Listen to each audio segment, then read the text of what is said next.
बढ़ती महंगाई में जहां आम दुकानदार परेशान है, जहां सब्जी बेचने वाला, कपड़े बेचने वाला और दीगर ताजिर परेशान दिखाई दे रहे हैं, वहीं दूसरे जानिब क्या डेयरी फार्मर्स भी परेशान हैं। इस वक्त मैं मौजूद हूं भैंस कॉलोनी के एक बाड़े में और मेरे साहब इस वक्त जो भैंस के इस बाड़े के जो मालिक हैं वो मौजूद हैं। इनसे महंगाई के बारे में भी पूछेंगे और इनसे दीगर सवालात भी करेंगे कि एक जो भैंस का बच्चा है बड़े होने तक उस पर कितना ख़र्चा बैठता है और आजकल जो मार्केट है वो क्या चल रही है। मलिक साहब, सबसे पहले ये बताइएगा कि एक जो भैंस का कट्टा होता है या जो भी आप अपनी ज़बान में से कहते हैं, बड़े होते हुए कितना ख़र्चा इस पर बैठता है और जो प्रोसेस है वो बताइएगा कि दूध देने तक कब तक तैयार हो जाए।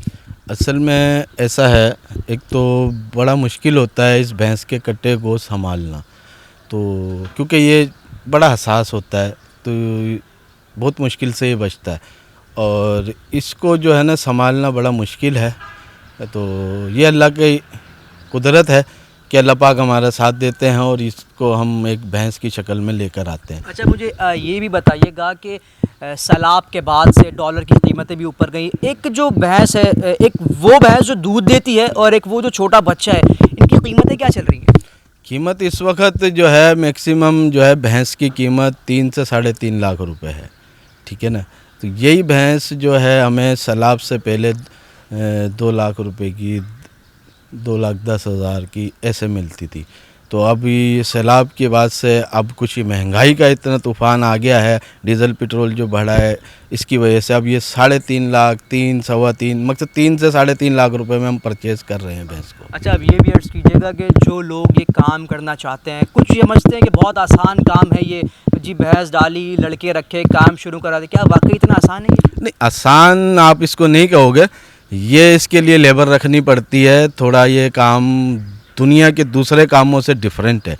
तो क्योंकि ये एक खिदमत का काम है, ठीक है ना, और सुन्नत अमल है, ठीक है, कि जानवर को रखना और फिर अल्हम्दुलिल्लाह हम जो इसमें से दूध निकालते हैं ये अल्लाह का नूर है, ठीक है ना। इसकी केयर करने के लिए हमें, इस वक्त आप मेरे डेयरी फार्म पे खड़े हैं, इस पे मेरे पास 18 लोग काम करते हैं, ठीक है, और वो मकसद 2 टाइम में काम को लेकर चलते हैं। इनकी सफाई सुथराई, ठीक है, इनको खिलाना पिलाना, इनका दूध निकालना, तो इनको जो है 18 से 20 लोग मेरे पास यहाँ काम कर रहे हैं, वो इसको संभालते हैं। अच्छा, ये भी बताइएगा कि एक दिन में कितनी मर्तबा इनको खाना दिया जाता है और कितनी मर्तबा इनसे दूध निकाला जाता है, जो पूरा प्रोसेस है जैसे सुबह से लेकर रात तक का, ये बताइएगा। ये 24 घंटे में 2 दफ़ा इनका दूध निकाला जाता है, 12 घंटे की का स्पेस होता है और 2 ही दफ़ा इनको मकसद हमारी ज़ुबान में कहते हैं, इस फार्मर की ज़ुबान में वंडा, ठीक है ना, वंडा इनको 2 दफ़ा दिया जाता है। और इसके अलावा 24 घंटे इनको तूड़ी हम देते हैं, जिसको भूसा कहते हैं, ठीक है, 24 घंटे इनको हम तूड़ी देते हैं, तो उस सूरत में ये खिलाई पिलाई इनकी होती है। अच्छा, अब अगर महंगाई के हवाले से बात की जाए कि जहां आम आदमी भी परेशान है, ताजिर भी परेशान है, वहां मुझे ये बताइएगा कि इस काम को चलाने में, इस काम को करने में अब कितनी परेशानी है या फिर मामलात जो वो बेहतर हैं? परेशानी की बात ऐसे है कि इस वक्त बहुत ज़्यादा परेशानी है, क्योंकि कीमतें जो है ना बहुत अप हो गई हैं। जो 1 रुपए की चीज़ थी, मिसाल मैं आपको दे रहा हूँ, वो इस वक्त 5 रुपए की है। पहले तो ये होता था ना, 1 रुपए की चीज़ हम 2 रुपए की ले लिया करते, नहीं, अब वो 5 रुपए की हमें मिल रही है। और अब मुझे इस वक्त जो पोजीशन है फार्मर की, वो बहुत ही ज़्यादा खस्ता हो चुकी है, कर्ज़े में दब रहा है, ठीक है, और हुकूमत इन चीज़ों पे कोई फोकस नहीं कर रही। अगर मुझे ये बताएं कि हम अगर दूध के रेट थोड़े से बढ़ाने की कोशिश करते हैं तो हमें डंडे मारे जाते हैं, हमें दबाव दिया जाता है कि ऐसा नहीं करेंगे, जबकि हमें अगर इस महंगाई की कॉस्ट निकालें तो हमें नुकसान में जा रहे हैं इस वक्त हम। आपने कहा नुकसान में जा रहे हैं, ये अर्ज़ कीजिएगा कि सुबह से लेकर जो इनको खाना, जिसको आपने अपनी ज़बान में वंडा कहा, एक भैंस को कितना डालते हैं, कितने का उस पर ख़र्चा आता है दिन भर में, और वो दूध जो देती है वो कितने का देती है, और जब उसे मार्केट में फ़रोख्त करते हैं तो प्रॉफिट मार्जिन हमें रेशो में अगर आप बताएं तो ज़्यादा बेहतर हो। वंडा हम इसे तकरीबन 8 से 9 किलो डालते हैं एक जानवर को, ठीक है, दोनों टाइम में, ठीक है ना। अब उसमें फिर तूड़ी भी है, वो जो 24 घंटे इसको तूड़ी हम देते हैं अपने जानवर को, ये तकरीबन 700-800 रुपये के खर्च में ही आती है। और ये हमें 6 किलो 7 किलो जो जानवर देता है, और कुछ मैक्सिमम 5 से 6 किलो दूध एक जानवर हमें देता है, जो कम ज़्यादा मैं आपको एक कॉस्ट बता रहा हूँ इसकी। तो अब उससे आप देख लें कि हमें जो हमारे खर्च जो हैं तकरीबन 700-800 रुपये का 1000 का पड़ रहा है। दूध हमें जो है ना ये 600-700 रुपये का हमें पड़ रहा तकरीबन। तो जब वारे में नहीं आ रही चीज़ें, वारे में आने से मुराद ये कि जो प्रॉफिट चाहते हैं, जो पहले बच रहा था वो नहीं बच रहा, अब 2 रुपये पे अगर 1 रुपये बच रहा है तो इसे वारे में नहीं कहेंगे। जी। होटल मालिकान के साथ कुछ होता है, होटल मालिकान बंद कर देते हैं, बाहर आ जाते हैं। सब्ज़ी फरोशों के साथ कुछ होता है, वो रोड पर आ जाते हैं। मतलब जितने शोबे हैं सब बाहर आ जाते हैं। आप लोग बाहर क्यों नहीं आते? हम बाहर क्या कैसे आएँ? हम बाहर जब आते हैं तो हमें डंडे मार के वापस अंदर कर दिया जाता है। पिछले दिनों हमने एहतजाज भी किए हैं, ऐसी बात नहीं है। और हमें फिर जो है ना दबाव दिया जाता है हुकूमत की तरफ से कि नहीं, आपके जो है ना इस तरीके से रेट नहीं होंगे। तो फिर हमें दबाव देकर हमें गिरफ्तारियां, हमारी मकसद एसडीएम हमारी तो गिरफ्तारियां डालने शुरू कर देते हैं। ठीक है, तो हमें तो ये काम करना है भाई। ठीक है, क्योंकि इस दूध को हमें जानवर से निकालना है। अगर हम जानवर से दूध नहीं निकालेंगे तो जानवर तबाह हो जाएगा, वो बीमारी में चला जाएगा। तो हमारी ये मजबूरी है कि अपने जानवर का दूध निकालना है, और सुबह और शाम। और उसको अगर हमसे कोई ख़रीदेगा तो हम देंगे, अगर नहीं कोई ख़रीदेगा तो हमें ये खुद कहीं ना कहीं इसको लेकर जाना।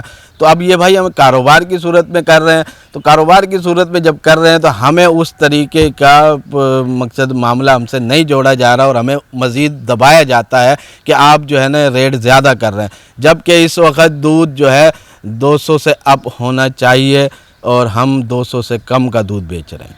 लेकिन बात वही है ना, 200 रुपये का दूध बेचेंगे तो गरीब आदमी भी तो परेशान है, जिसको रोज़ाना दूध पीता है उसने कम वैसे ही कर दिया है। जब 200 से ऊपर तजावुज़ कर जाएगा तो फिर आवाम तो नहीं पिएगी। बात आपकी फिर वही आ जाएगी, दूध नहीं निकालेंगे, ख़राब हो जाएगा। तो दूध ख़राब हो जाएगा, और 200 में हमें प्रॉफिट नहीं हो रहा। 200 में हमें प्रॉफिट नहीं है।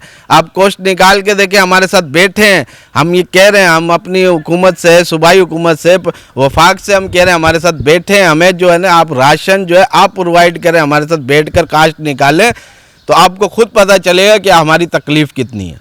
तो ये मुझे बताएं कि 200 में भी वारे में नहीं है, बाहर लोग बेच रहे 150 रुपये किलो, 140 रुपये किलो। आपको वारे में नहीं है, वो रिटेलर है, उसको 150 में वारे में आ रहा है। अगर कोई 150 रुपये बेच रहा है तो उसके हम तो ज़िम्मेदार नहीं हैं कि वो उस दूध में क्या कर रहा है।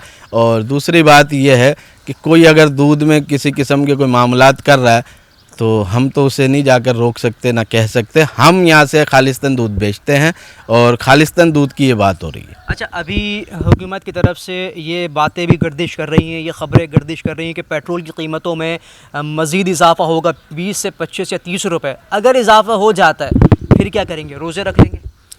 बस ऐसे ही है, रोज़े रखने वाली बात ऐसे है कि अभी आप इंडस्ट्री को देख लें तो इंडस्ट्री के मालिकान जो हैं अपनी फैक्ट्रियों में ताले लगाकर चाबी देकर आ गए हैं।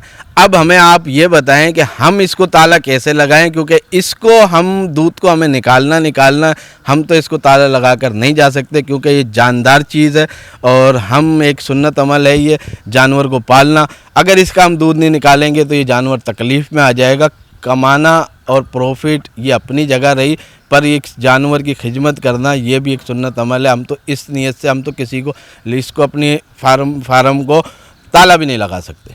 अच्छा, बात मुझे ये बताइएगा, जो पिछली गवर्नमेंट थी इमरान खान की, उसमें लोग रो रहे थे कि जी पेट्रोल बहुत महंगा हो रहा है, हटा दो इसे। हटा दिया। नई गवर्नमेंट आ गई, उसने मज़ीद महंगाई कर दी। अवाम क्या करे? अवाम तो बस उम्मीदें लगा के बैठी हुई है। आप भी एक अवाम है, एक आम आदमी है, क्या करेंगे? इतनी महंगाई जब हो जाएगी, दूध आप कह रहे हैं आपके बारे में नहीं है, 200 से ऊपर होना चाहिए, अवाम ख़रीद नहीं सकती। अवाम क्या करे? अवाम की तो कोई गलती नहीं है। मैं तो इसमें ये कहूँगा कि अवाम की वाकई गलती नहीं है। मैं ख़ुद एक अवामी नुमाइंदा हूँ, और महंगाई का इतना आलम आगे चला गया है कि शायद अब लोग जो है ना कर भी रहे हैं खुदकुशी, और अब आगे जो कुछ ऐसी चीज़ नज़र नहीं आ रही सिवाय समंदर में डूब मरने के। मलिक साहब की आपने गुफ्तगू सुनी, इनका भी वही रोना है जो एक आम आदमी का है, जो एक सब्ज़ी फ़रोश का है कि बढ़ती महंगाई में रोज़ी रोज़गार चलाएं, बच्चों को बेहतर तालीम दें, या जो ये जानवर उन्होंने यहाँ पे पाल रखे हैं इनके खाने पीने का खर्च उठाएं। आखिर कब तक ये तमाम तर चीज़ें यूं ही चलती रहेंगी? कब तक हम उम्मीद के सहारे जीते रहेंगे? कौन और कब आएगा जो अवामी नुमाइंदा बनकर इनकी मुश्किलात को हल करेगा? कैमरामैन शाहनवाज खोकर के साथ मोहसिन अंसारी, 24/7 न्यूज़, कराची।